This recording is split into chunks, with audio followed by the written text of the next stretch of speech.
Viral link আছে, এই viral লিঙ্কগুলো কারা করছে? অন্য জগতের কেউ আসছে? এলিয়েনরা আসছে? কথা বলেন, কারা করছে? লিঙ্ক ভাইরাল কাদের হচ্ছে? এই যুবক যুবতী আর তরুণ তরুণী তাদেরই হচ্ছে। মানে তারা গোনার যখন করছে, গোনা করার পরে সেটা ভিডিওর মধ্যে আবদ্ধ আছে, আছে না নাই? আছে। তাই প্রথম কথা, গোনা বর্জনের নীতিমালা নিয়ে আমি কিছু কথা আপনাদের সামনে শেয়ার করব। যারা মনে করছেন যে অনেক গোনা করে ফেলেছি, আল্লাহ সুবহানাহু ওয়া তাআলা তিনি কি আমাদেরকে ক্ষমা করবেন, তিনি কি আমাকে গোনা থেকে আমি পরিত্রাণ চাই, আল্লাহকে আমাকে মাফ করবেন, যারা এই নিয়াতে আছেন কারা কারা একটু হাত তোলেন। লম্বা সময় আলোচনা করব না, খুব সংক্ষিপ্ত সময়। আর আমি প্রথমে বলে দিয়েছি, প্রত্যেক মানুষ তারা গুনাহগার, নবী কথা বলেছে। আর কেউ যদি বলে যে আমার গুনাহ নেই, সে মানুষের বাচ্চা না, সে শয়তানের বাচ্চা। কারণ আদম সন্তান হলে গুনাহ আছে না নাই? গুনাহ আছে। আর এই গুনাহ যেমন আছে এটাও ঠিক, আর গুনাহ থেকে আমাদেরকে বাঁচতে হবে এটাও ঠিক। তবে আরেকটা কথা যুক্ত করে আপনাকে বলে দিই, আল্লাহ সুবহানাহু ওয়া তাআলা মানুষকে, এই ইনসানকে, আদম সন্তানকে গুনাহর কারণে জাহান্নামে দেবে না। পৃথিবীতে এমন কোনো গুনাহ নাই, এমন কোনো পাপ নাই শিরক ব্যতীত, এমন কোনো গুনাহ নেই যে গুনাহর কারণেই আল্লাহ আপনাকে জাহান্নামে দেবে, এমন কোনো গুনাহ পৃথিবীতে নাই। তার মানে হুজুর কি বলছেন সব গুনাহ করব?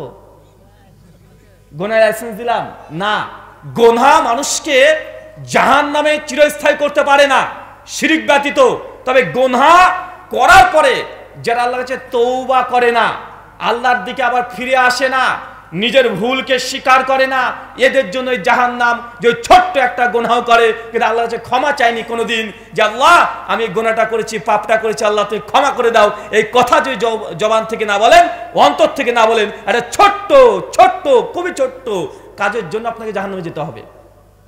দেখেন কয়েকটা ঘটনা বলে বুঝতে পারবেন। সহিহ বুখারী কিতাবুল আম্বিয়া হাদিস নাম্বার 3418, আল্লাহ নবী বলছেন, একটা মেয়ে ইহুদি ধর্মের, কোন ধর্মের?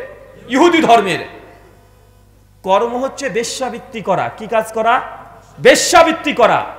ওই মেয়েটার সংক্ষিপ্ত পরিসরে বলি, রাস্তা দিয়ে চলছিল, হঠাৎ দেখছে একটা কুকুর, কি একটা কুকুর তৃষ্ণার্ত অবস্থায়, কাতর অবস্থায় চলছে রাস্তাতে। মেয়েটা দেখে তার হৃদয়ে একটু দয়া সৃষ্টি হয়েছে। সঙ্গে সঙ্গে তার হাত মোজা বা পা মোজা, বিভিন্ন বর্ণনা এসেছে, একটা কুয়ার মধ্যে ফেলে দিয়ে পানিটাকে চিপিয়ে ওই কুত্তাটাকে খাইয়ে দিয়েছে। কুকুরটা সঙ্গে সঙ্গে দ্রুত গতিতে ছোটাছুটি শুরু করেছে, মানে সে শান্ত হয়ে গেছে। আল্লাহ নবী ঘটনাকে সামনে রেখে বলছেন, এই মেয়েটির কাজটাকে আল্লাহ এতই পছন্দ করেছে, আল্লাহ সুবহানাহু ওয়া তাআলা একে ক্ষমা করে তাকে জান্নাত দিয়ে দিয়েছে। তার মানে একটা ছোট্ট কাজ দিয়ে জান্নাত যাওয়া যায় যদি হৃদয় থেকে করেন, ইখলাস যদি বিশুদ্ধ থাকেন, আল্লাহর সন্তুষ্টি যদি থাকে, বা আল্লাহ সুবহানাহু ওয়া তাআলা ছোট্ট একটা কাজ দিয়ে জান্নাত দিতে পারেন কি পারেন না? জান্নাত দিতে পারেন। তার কয়েকটা পরে আরেকটা হাদিস আসছে, সহিহ বুখারী কিতাবুল আম্বিয়া হাদিস না 3321, আল্লাহ নবী বলছেন, একটা মেয়ে মানুষ সে শুধুমাত্র একটা বিড়ালকে হত্যার দায়ে জাহান্নামে যাবে। বিড়াল বুঝেন? কারা কারা বিড়াল পালেন একটু হাত তোলেন।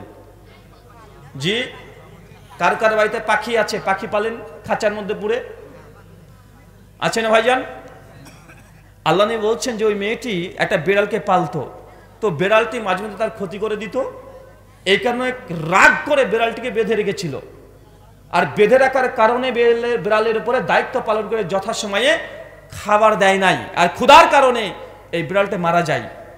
আল্লাহ নবী বলছেন এই মেয়েটি জাহান্নামে যাবে। কোথায় যাবে? দেখেন, একটা কুকুরকে পানি পান করে একজন মেয়ে, সে জান্নাত। আবার একই ধরনের আরেকজন মেয়ে শুধুমাত্র বিড়ালকে খেতে না দিয়ে মারা গিয়েছে, এই জন্য ওই মেয়েটি জাহান্নাম। ছোট্ট একটা গুনাহ, কথা বুঝতে পারছেন না ভাইজান? তো ছোট্ট একটা আমল দিয়েও জান্নাত পাওয়া যায়, আবার ছোট্ট একটা গুনাহ দিয়ে আপনি জাহান্নামে যেতে পারেন। তাই গুনাহ আমাদের সব সময় অনবরত চলছে, কিন্তু আমাদেরকে এই গুনাহ থেকে বেঁচে থাকতে হবে। গুনাহ বর্জনের প্রথম মূলনীতি হচ্ছে আপনি যে গুনাহ করেছেন এটা আল্লাহর কাছে স্বীকার করা। কি করা? স্বীকার করা। কঠিনভাবে স্বীকার করতে হবে আল্লাহর কাছে, আল্লাহ আজকে দিনের বেলায় এই অন্যায়টা করেছে, আল্লাহ কেউ দেখেনি, তুমি আমার রব প্রতিপালক, তুমি দেখেছো আল্লাহ, তোমাকে ছাড়া আমি এই গুনাহ আর কোনোদিন কাউকে বলিওনি, আমি তোমার কাছে স্বীকার করছি আল্লাহ। আজকে আমার স্বামী বাড়িতে ছিল না, আমার স্বামী 3 মাস ধরে বিদেশে আছে, বাইরে আছে, আমি অন্য একটা ব্যক্তির সঙ্গে, অন্য একটা ছেলের সঙ্গে, পর পুরুষের সঙ্গে আমি ভিডিও কলে কথা বলেছি। হে আমার রব, এটা তুমি দেখেছো, আজ থেকে তওবা করছি, আমি একটা অন্যায় করেছি, আমার স্বামীকে তার হক আমি নষ্ট করেছি, আমি ভিডিও কলের মাধ্যমে আমার উলঙ্গ শরীর ওই পরপুরুষকে দেখিয়ে দিয়েছি, আমার স্বামী জানেন আল্লাহ, কিন্তু তুমি জানো আল্লাহ, তুমি আমাকে ক্ষমা করো। এরকম দিল তৈরি করতে হবে। শুধু মেয়েদের জন্য না, এটা আপনার জন্য, এটা আপনার জন্য, এটা আপনার জন্য নয়। আপনি স্ত্রীর হক নষ্ট করেন না? করেন কি করেন না? আপনি হক নষ্ট করেন। এটা যদি আপনি স্বীকার নাও করেন, এই ঘটনা ফাঁস হয়ে গেছে। বাংলাদেশের রিপোর্ট বলছে, সরি আন্তর্জাতিক রিপোর্ট বলছে, ক্রাইম রিপোর্ট বলছে, টাইমস অফ ইন্ডিয়া 2018 সালে একটা নিউজ ছাপিয়েছে, বলছে গোটা বিশ্ব জগৎ, বিশেষ করে উপমহাদেশে বিবাহিত নারী এবং পুরুষ যারা বিবাহিত, বিয়ের পরেও শতকরা 78% পুরুষ তারা পরকীয়ায় লিপ্ত। কিসে লিপ্ত বলেন তো ভাইজান? বিয়ের পরে পরকীয়ায় লিপ্ত 78% পুরুষ, আর 62% মেয়েরা আছে তারাও বিয়ের পরে পরকীয়ায় লিপ্ত। চাচা, বিয়ের পরে পরকীয়া বোঝেন? পরকীয়া মানে মানে দুজন বিবাহিত কাপল, স্বামী স্ত্রী থাকার পরেও আপনার বৌমা মানে আপনার বেটার বউ অন্য কোনো ছেলের সঙ্গে প্রেম করে, এটাকে বলা হয় পরকীয়া।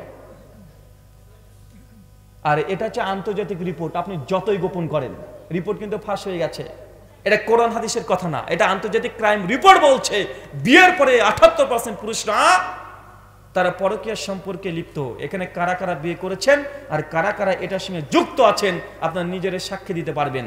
এলাকাতে যদি 100খানা ঘর থাকে বিবাহিত পরিবার, 78% ব্যক্তিরা বিয়ের পরে অন্য কোনো মেয়ের সঙ্গে তার সম্পর্ক আছে। অথবা আপনার স্ত্রী যাকে মনে করছেন একদম আল্লাহর ওলি, আরে কোনো ব্যাপার না, আপনি আপনার স্ত্রীকে থুয়ে চলে গেছেন অনেক দূরে, আপনি বাড়ি হচ্ছে এই সিরাজগঞ্জে আর আপনি কাজ করছেন ঢাকাতে, 2 মাস 3 মাস 4 মাস দেখা নেই।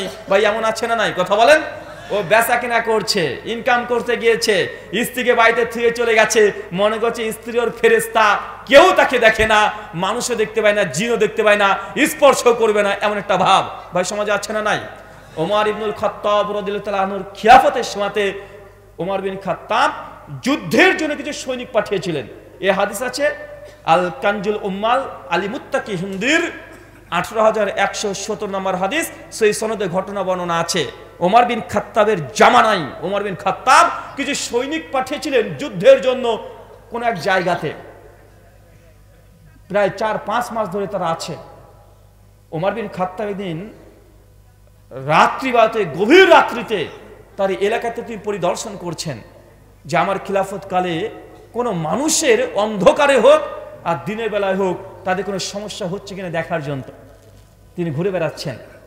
হঠাৎই গভীর রাত্রিতে একটা বাড়ির পাশ দিয়ে যাচ্ছেন, তো বাড়ির ভেতর থেকে একটা নারী, একটা মেয়ে মানুষের কণ্ঠ ভেসে আসছে, বিভিন্ন রকমের কবিতা বলছে, সুরে সুরে গান করছে, আর গানের শব্দগুলো, কবিতার ছন্দগুলো এতই উষ্ণতাযুক্ত, যৌনতা উষ্ণযুক্ত শব্দে শব্দে তিনি ছন্দ মিলিয়ে তিনি কবিতা পাঠ করছেন।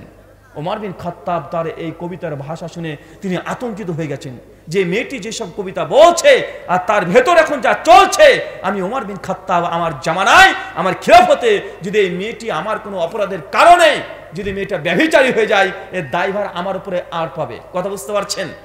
ওমর বিন খাত্তাব মেয়েটার এই কাতর কণ্ঠে কবিতার ছন্দ শুনে, যৌনতাযুক্ত ছন্দ শুনে সঙ্গে সঙ্গে তিনি চলে এসেছেন, তার বাড়িতে চলে এসেছেন। পরের দিন দিনের বেলাতে মেয়েটার সঙ্গে দেখা করেছেন যে গতকালকে রাত্রিবাদে তোমার কি হয়েছিল? গভীর রাত্রিতে দেখলাম তুমি কিছু কবিতা পাঠ করছিলে, কিছু গান করছিলে, যে গানের শব্দগুলো যৌনতাযুক্ত ছিল। ওমর বিন খাত্তাবকে সঙ্গে সঙ্গে নারীটা বলছে যে আমিরুল মুমিনিন ওমর বিন খাত্তাব, আপনি আমার স্বামীকে যুদ্ধের জন্য, জিহাদের জন্য অনেক দূরে পাঠিয়েছেন, কিন্তু আমার স্বামীকে আমার এখন প্রয়োজন, আমার প্রয়োজন তাকে। যখন ওমর বিন খাত্তাবকে এই কথা বলেছে, ওমর বিন খাত্তাব স্থির থাকতে পারেনি, সঙ্গে সঙ্গে তিনি দুর্বার গতিতে বাড়িতে চলে এসেছেন। তার মেয়ের নাম হচ্ছে হাফসা। কি নাম? ওমর বিন খাত্তাব রাদিয়াল্লাহু তাআলা আনহু মেয়ের নাম হচ্ছে হাফসা রাদিয়াল্লাহু তাআলা আনহা। তার কাছে এসেছে, এসে ওমর বিন খাত্তাব তাকে জিজ্ঞাসা করবে, প্রশ্ন জিজ্ঞাসা করবে, তিনি বলতে পারছেন না, বারবার মেয়ের কাছে আসে আর ফিরে যায়, আসে আর ফিরে যায়, লজ্জা পায় বারবার। হাফসা রাদিয়াল্লাহু তাআলা তখন বুঝতে পারছেন যে না, তার বাবা তাকে কিছু বলতে চায়। সঙ্গে সঙ্গে তার ওমর বিন খাত্তাবকে তার মেয়ে বলছে যে বাবা তুমি কিছু বলতে চাচ্ছ? ওমর বিন খাত্তাব তখন বলছে যে মা, তোমার কাছে একটা প্রশ্ন জিজ্ঞাসা করতে যাচ্ছি, যে একটা একটা বিবাহিত মেয়ে তার স্বামী ছাড়া কতদিন সে থাকতে পারে? বাবা তার মেয়েকে জিজ্ঞাসা করছে। জাহান্নামের ভয়। এটা কিসের ভয়? ওমর বিন খাত্তাবের কিসের ভয়? জাহান্নামের ভয়, যেন তার দায়িত্বকালে কোনো মানুষ যেন ক্ষতিগ্রস্ত না হয়। তার জন্য মেয়ের কাছে সে বলছে যে মা, একজন বিবাহিত নারী তার স্বামীকে ছাড়া কতদিন থাকতে পারে? সঙ্গে সঙ্গে ওমর বিন খাত্তাবের কথা শুনে তার নিজের মেয়ে, সাবালিকা মেয়ে, নবীর সঙ্গে বিবাহ হয়েছিল, চিন্তা করতে পারছেন? হাফসা রাদিয়াল্লাহু আনহা হচ্ছে নবীর স্ত্রী, বিবাহিত মেয়ে, একদম প্রাপ্তবয়স্কা, বাবার কথা শুনে মাথা নিচু করে ফেলেছে। কিন্তু তার মেয়ে জানছে যে আমার বাবাকে প্রশ্ন করছে, নিঃসন্দেহে রাষ্ট্র পরিচালনা করার জন্য এটা জানা তার জরুরি। সে মাথা নিচু করে তিনি 3টে আঙ্গুলকে এইভাবে তুললেন। 3টে আঙ্গুল, কিছু বর্ণনা আছে 4টে আঙ্গুল, তিনি এইভাবে হাত তুলে তুললেন। ওমর বিন খাত্তাব তখন বুঝতে পারলেন যে একটা মেয়ে তার স্বামীকে ছাড়া, বিবাহিত নারীরা 4 মাস পর্যন্ত থাকতে পারে কোনো রকম সমস্যা ছাড়াই। ওমর বিন খাত্তাব দুর্বর্গতে গিয়ে রাষ্ট্রীয় ফরমান জারি করে দিলেন, শোনো, যারা যুদ্ধে গেছে, যারা ব্যবসা বাণিজ্য করতে গিয়েছে, যার 4 মাস অতিক্রম হয়েছে, দ্রুত গতিতে তাকে নিজ নিজ বাড়িতে আবার ফিরে আসতে হবে। এই হচ্ছে শরিয়া। ওমর বিন খাত্তাব শরিয়া ল কায়েম করে দিলেন। যতজন বারে ছিল সবাই আবার পরিবারের কাছে ফিরে এসেছে। ছোট্ট একটি কথা, তার মানে কি হুজুর, আমরা বাধ্য হয়ে দীর্ঘ দিন ধরে আমরা বাইরে থাকি, এটাকে থাকাটা জায়েজ নয়? বাঁচার একটাই রাস্তা, 4 মাসের বেশি আপনি বাইরে থাকতে পারবেন না। আর বাঁচার একটাই রাস্তা, স্বামী যদি বাড়ির বাইরে যেতে চায়, কাজের ক্ষেত্রে হোক, প্রবাস জীবনে হোক, বাধ্য আমাদেরকে থাকতে হয়। স্ত্রীর কাছে একদম পারমিশন নিতে হবে। কথা বলেন, কি নিতে হবে? পারমিশন নিতে, চুক্তি করতে হবে যে শোনো, আমি এখন সৌদি আরবে যাব, কিন্তু তোমাকে কথা দিতে হবে যে তুমি আমি তোমাকে যে আমানত হিসেবে রেখে যাচ্ছি, তুমি আমানতের খেয়ানত করবে না। কথা বুঝতে পারছেন? স্ত্রী যদি পারমিশন দেয় যে হ্যাঁ আপনি যান, আমি নিজেকে হেফাজতে রাখবো, আপনি চলে যান, আমি নিজেকে একদম হেফাজতে রাখবো, যদি স্ত্রী যদি বলে, তবে আপনি যেতে পারবেন, 4 মাসের অধিক অতিক্রম করতে পারবেন, নচেত পারবেন না। কিন্তু আপনি যদি কোনো কিছু না শুনেন, বারবার স্ত্রী আপনাকে বলছে যে শোনো, অনেক দিন তো হয়ে গেল, 1 বছর পার হয়ে গেল, তুমি এবার ঈদে আসার কথা ছিল, আসলে না কেন? স্বামী বলছে দাঁড়া, কুরবানি ঈদের পরে আসবো। কুরবানি ঈদ পার হয়ে যাচ্ছে, বউ আবার বলছে কি আসছো না কেন তুমি? তোমার ছেলে বাচ্চা হবে, তুমি আসছো না কেন? ও বলছে দাঁড়াও আর 3 মাস কাজ করে আসি। বা আছে না? কথা বলেন, আছে। এখন এই স্ত্রী যদি কোনো ব্যভিচারের পথ বেছে নেয়, যদি কোনো ব্যভিচারের সঙ্গে লিপ্ত হয়ে যায়, স্ত্রী তো গুনাহগার, সঙ্গে তার স্বামীর দায়িত্বহীনতার কারণে সমান গুনাহ তার স্বামীর উপরে বর্তাবে।